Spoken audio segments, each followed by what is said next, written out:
إن الحمد لله نحمده ونستعين ونستغفره ونعوذ بالله من شرور أنفسنا ومن سيئات أعمالنا من يهده الله فلا مضل له ومن يضلل فلا هادي له وأشهد أن لا إله إلا الله وحده لا شريك له وأشهد أن محمدا عبده ورسوله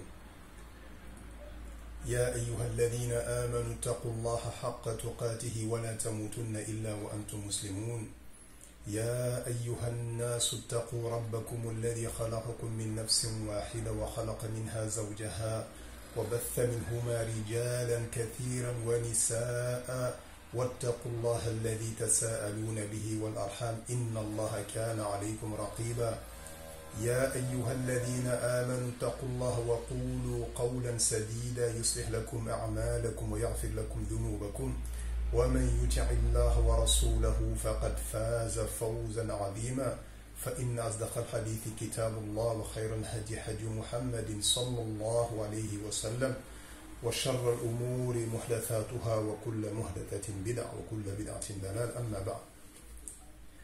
Assalamu alaikum wa rahmatullahi wa barakatuh les frères et sœurs. Tout d'abord, nous remercions Allah qui a fait de nous des monothéistes, qui nous a préservés du shirk. Ça c'est le plus grand bienfait d'Allah sur un être humain, qu'il te pousse à l'adorer sans lui donner aucun associé. Ça c'est le plus grand des bienfaits d'Allah. Regarde ceux qui en sont privés, ceux qui adorent des statues, des tombes, des anges, des prophètes, des êtres humains, parfois même des animaux. Et Allah Azzawajal, il t'a honoré. Il a fait de toi quelqu'un qui adore Allah seul sans lui donner aucun associé. C'est ça qui permet à l'être humain d'être libre. C'est ça qui permet à l'être humain d'avoir de la puissance, de l'honneur. Sinon, ce sera que humiliation et rabaissement. Et ça, on le voit à travers ceux qui donnent des associés à Allah Azzawajal, ou ceux qui font de leur passion leur propre divinité. Sa divinité, c'est sa passion. Il ne vit que selon ses passions. Et regarde dans quelle humiliation, rabaissement il se trouve. Donc on remercie Allah qui a fait de nous des monothéistes. Ceux qui adorent Allah seul sans lui donner aucun associé et qui se désavouent du shirk et des mouchriquins. Également le bienfait d'être sur la sunna. Ceci est également un grand bienfait. Walillahi alhamdu wal minna. Beaucoup de gens en sont privés. Ils sont certes musulmans, par contre, ils adorent Allah avec des innovations. Ils font partie des sectes qui les ruinent, qui ruinent leur vie, qui parfois même ruinent tout leur argent, subhanallah. Regarde les sectes qu'il y a aujourd'hui.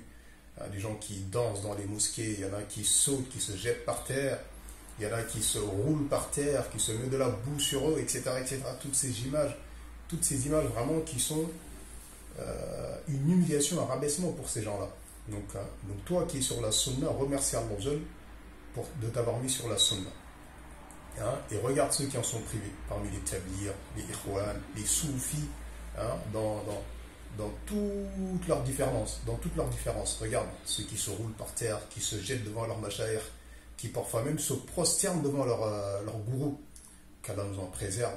Parfois même ils tombent dans du shirk, et alhamdulillah, et tu unifies Allah conformément à la sunna du messager sallallahu alayhi wa sallam, et c'est ça l'islam. Les deux attestations, Ashhadu an la ilaha illallah wa ashhadu anna Muhammadan Rasulullah. Je n'adore que Allah et je me désavoue de tout ce qui est adoré en dehors d'Allah et je n'adore qu'Allah Azzawajal qu'avec la sunna de son messager Muhammad sallallahu alayhi wa sallam. Et donc je m'écarte de toutes choses innovées et je m'écarte également des groupes innovés tels que les tablirs, les ikhwan, les soufis, les tidjan, les mourides, les. Il y a tellement de sectes, il n'y a qu'Allah Azzawajal qui connaît leur nom. Alhamdulillah pour ce grand bienfait. Donc on continue sur notre série toujours des bienfaits des pays d'islam. Aujourd'hui on va parler d'un bienfait qui est immense, qu'on trouve énormément dans les pays d'islam, qui est la sécurité. La sécurité est quelque chose de très très important. Comme vous savez, s'il n'y a pas de sécurité, c'est très compliqué d'adorer Allah. Regardez les pays qui sont en guerre.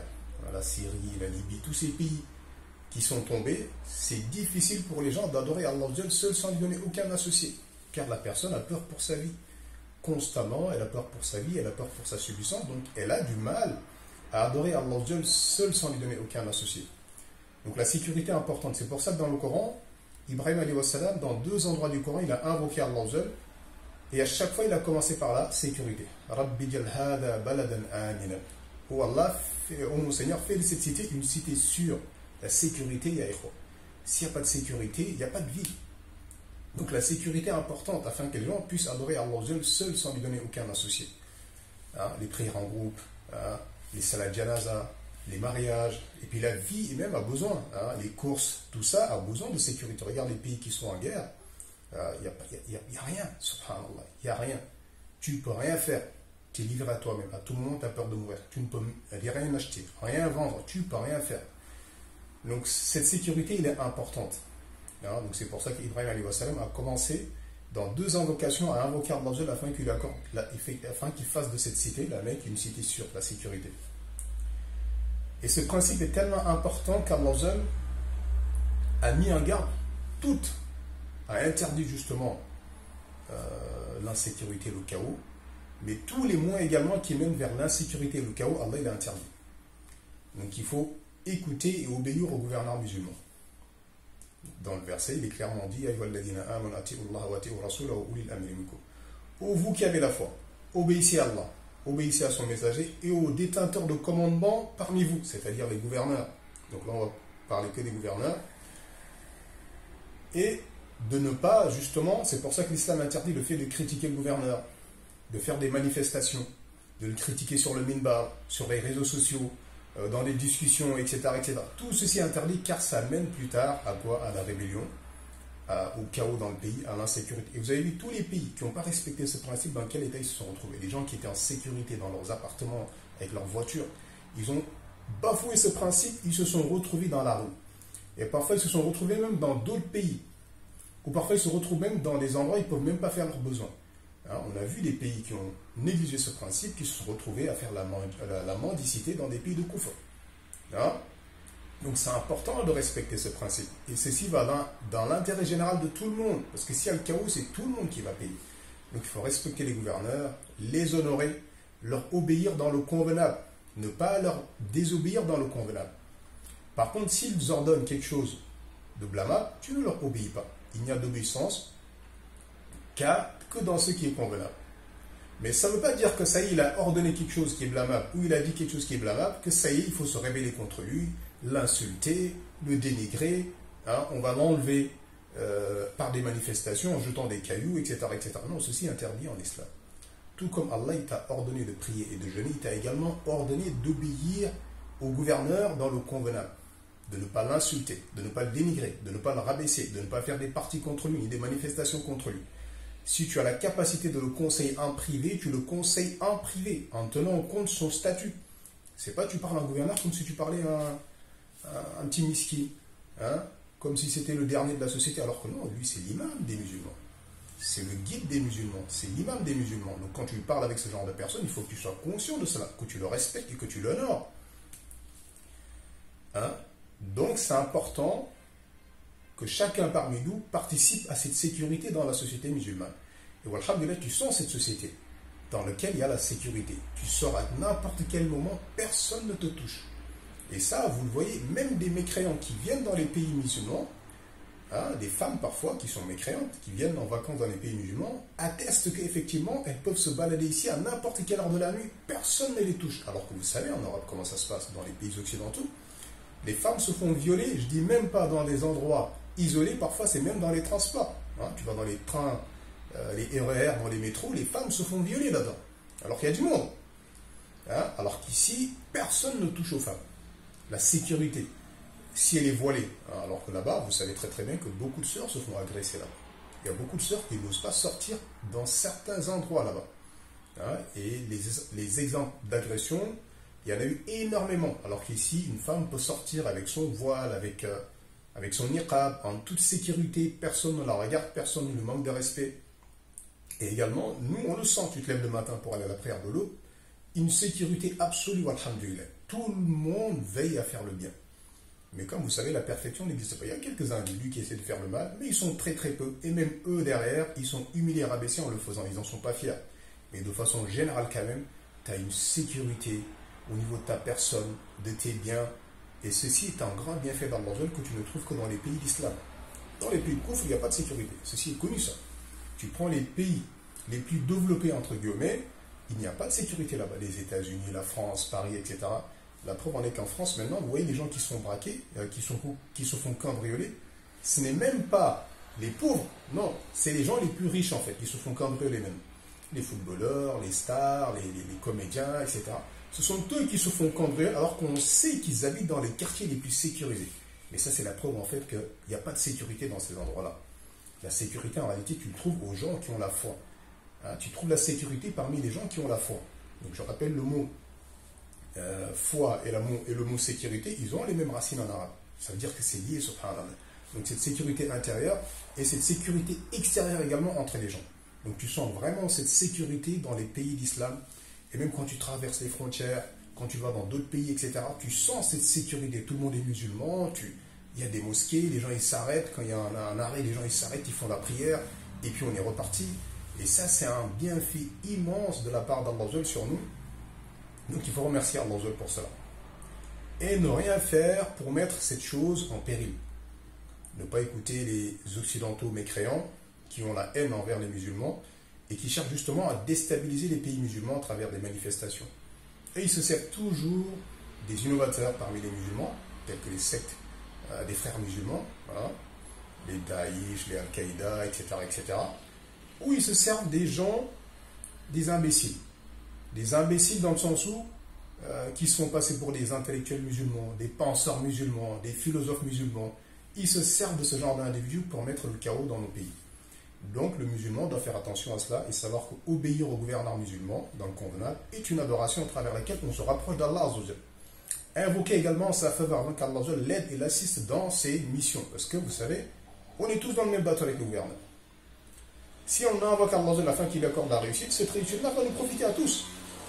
Mais si on l'insulte, on le dénigre, on invoque Allah contre lui, mais derrière, c'est nous également qui allons assumer les conséquences de ces invocations injustes envers lui. Donc c'est hyper important. Qu'il soit pervers, hein, qu'il boive de l'alcool, qu'il fume, qu'il fasse du zina, ça c'est entre lui et son Seigneur.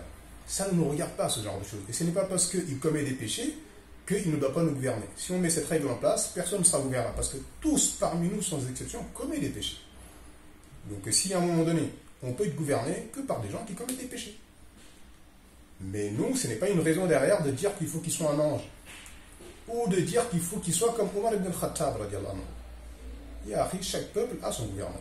Nous, des gens comme nous, méritent des gouverneurs qu'on a actuellement. Et on doit remercier Allah. Si ce n'était pas la grâce d'Allah, il aurait pu en faire en sorte que ce soit pire. Que ce soit pire. Parce qu'Allah lui dit, il pardonne beaucoup. Ça veut dire qu'il ne vous saisit que peu de ce que vous commettez. Donc ça veut dire que si vraiment Allah nous donnait ce qu'on méritait, là on aurait eu des gens... Donc alhamdulillah rabbil alamin, on invoque pour tous les gouvernements musulmans la réussite dans ce qu'Allah aime et agrée. Qu'il les aide dans leur mission à prendre des bonnes décisions pour le pays, pour les habitants du pays, pour l'islam et les musulmans, qu'il leur donne des bons conseils, qu'il éloigne de tout mauvais conseil, hein, qu'il leur accorde la réussite dans le fait de propager sa religion, de protéger sa religion, d'aider les serviteurs à se rapprocher de leur Seigneur, également à appliquer la loi d'Allah dans les terres d'islam. Donc tout cela nécessite de notre part des invocations et du soutien également à les soutenir. C'est pas moi je fous le chaos dans le pays, hein, je vais voler, je vais tricher, je vais mentir, je vais tuer des gens. Là, est-ce que moi on peut dire que je participe à la sécurité dans le pays? Chacun se doit de ramener sa petite brique. Hein, donc essaye de ne pas être quelqu'un, un délinquant, ou quelqu'un qui essaie de faire entrer de l'alcool ou de la drogue dans le pays musulman, de faire propager cela parmi les musulmans. On ne peut pas dire que toi, tu aides le gouverneur. Au contraire, tu le fatigues.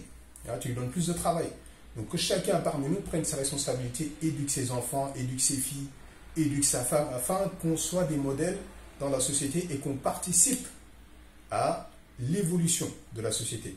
Et pas qu'on soit un fardeau pour les gouverneurs. Hein? Donc la sécurité, c'est vraiment quelque chose d'énorme, et ça tu le trouves dans les terres d'islam. Les femmes, elles ont leur voile, elles ont leur niqab, elles se promènent, elles vont dans les marchés, elles vont où qu'elles veuillent sans que personne ne les touche. Alors que vous savez très très bien, ceux qui sont en Europe ou qui ont déjà été, quand ta femme elle sort et qu'elle est voilée, on la regarde très très mal. Et il suffit qu'elle se retrouve dans un endroit où il n'y a pas d'homme à côté, ils vont l'agresser. Hein? Parfois, mais il y en a même, ils ne s'arrêtent même pas. Mais moi personnellement, plusieurs fois, des gens qui passent en voiture, il me voit avec un tamis, avec le tamis et une chachia, il m'insulte. Hein, des termes comme salopard, saloperie, des choses comme ça. Plusieurs fois ça m'est arrivé. Ou des gens qui passent, qui te font des doigts d'honneur. Hein, alors que moi je suis un homme et je suis grand, je suis assez sportif. Alors imagine une femme avec un voile. Hein. Donc tout ça en fait c'est pour dire en fait que les pays musulmans sont remplis de bienfaits. Et le bienfait qu'on parle aujourd'hui c'est la sécurité. Hein, qui est bien répandue parmi les musulmans, la sécurité de ta personne, de tes biens, de ta famille, de tes enfants. Walhamdulillah, tu es vraiment en sécurité. La preuve en est que souvent quand un enfant un enfant se perd, en très peu de temps, l'enfant il est retrouvé.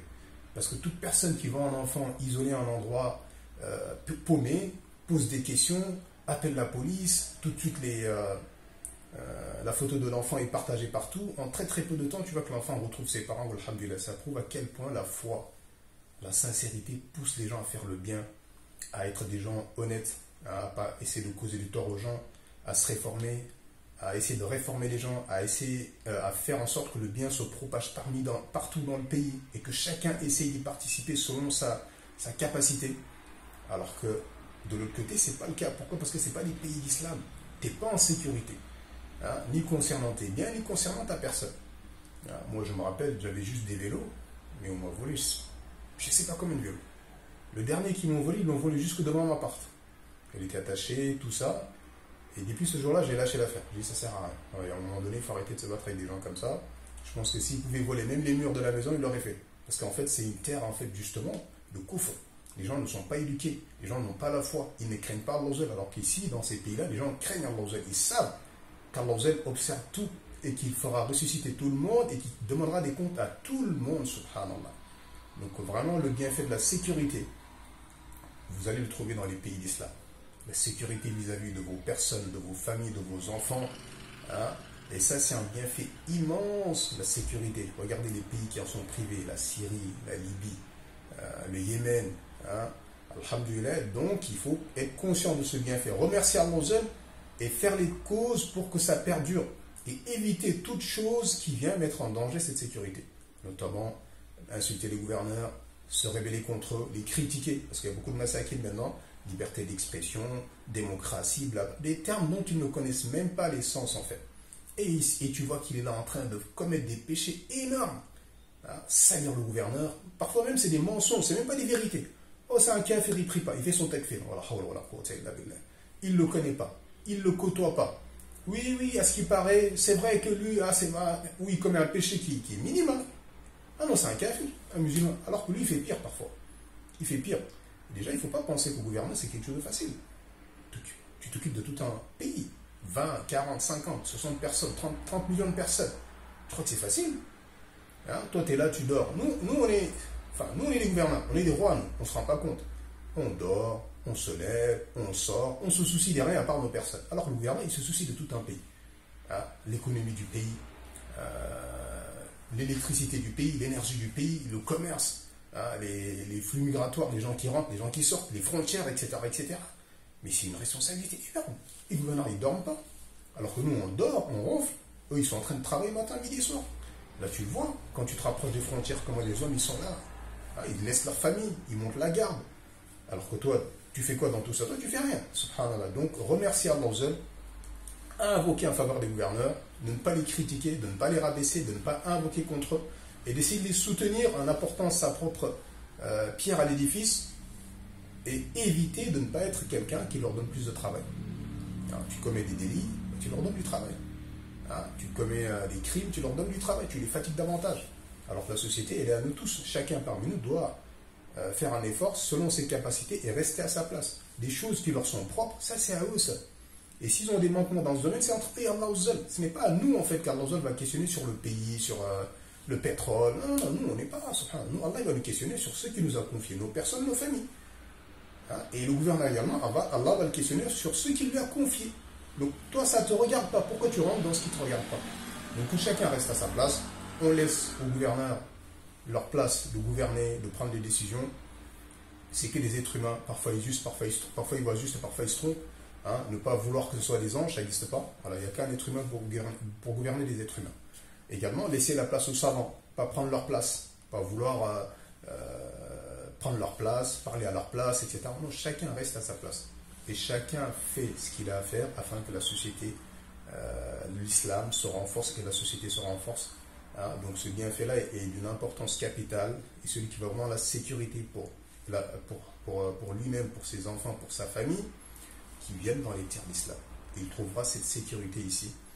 On demande à Allah qu'il nous pardonne pour nos manquements. هذا والله أعلم وصلى الله وسلم على نبينا محمد وعلى آله وصحبه أجمعين سبحان ربك رب العزة عما يصفون والسلام على المرسلين والحمد لله رب العالمين.